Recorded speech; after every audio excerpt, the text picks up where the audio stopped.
കേറി പോടി.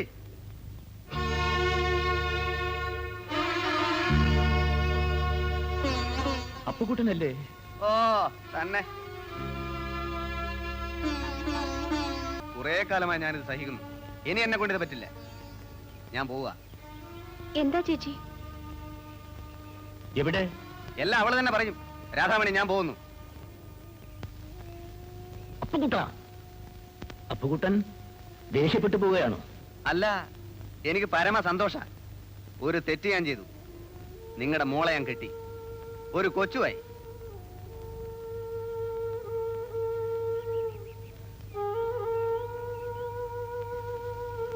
എന്താടി ഇതൊക്കെ? ഇതെല്ലാം എന്റെ വിധിയാണ് അച്ഛാ. എടുത്തു ചാടി പോയാൽ ഇങ്ങനെയൊക്കെ തന്നെ ആടി. ഞാൻ അന്നേ പറഞ്ഞല്ലോ അവൻ കൊണ്ടുവരാത്തവനാണെന്ന്.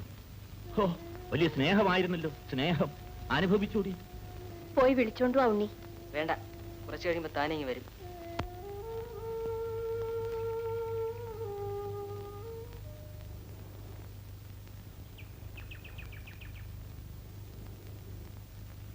അപ്പോ ദുബായിലെ ഷെയ്ഖ് ഇപ്പൊ പഴയ ആള് തന്നെയല്ലേ? അയാൾ തന്നെ.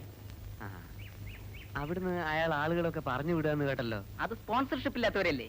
അത് ശരി. ആ സാധനം നിങ്ങൾക്ക് ഉണ്ടോ? പിന്നെ അതിലവിടെ നിൽക്കാൻ പറ്റില്ല. അപ്പേട്ടിന് എന്താവശ്യം ഉണ്ടെങ്കിലും എന്നോട് ചോദിച്ചാ മതി. കാര്യം സാധിച്ചു കിട്ടിയാ ഞാൻ എന്തും ചെയ്യും. അത് പിന്നെ എനിക്ക് അറിഞ്ഞൂടെ. നന്ദിനിയുടെ ജോലിക്കാരി എന്തായി? മുഖസ്തുതി പറയാണെന്ന് വിചാരിക്കരുത്.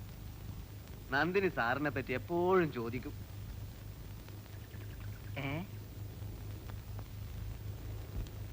സോപ്പും പൗഡറും ഒക്കെ വാങ്ങിച്ചുകൊണ്ട് ചെല്ലാൻ നന്ദിനി പറഞ്ഞിരുന്നു.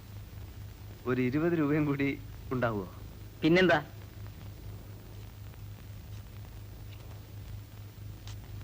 ഉപകാരം. എന്നാ പിന്നെ കട അടക്കുന്നതിന് മുമ്പ് ഞാനങ്ങ് നടക്കാം.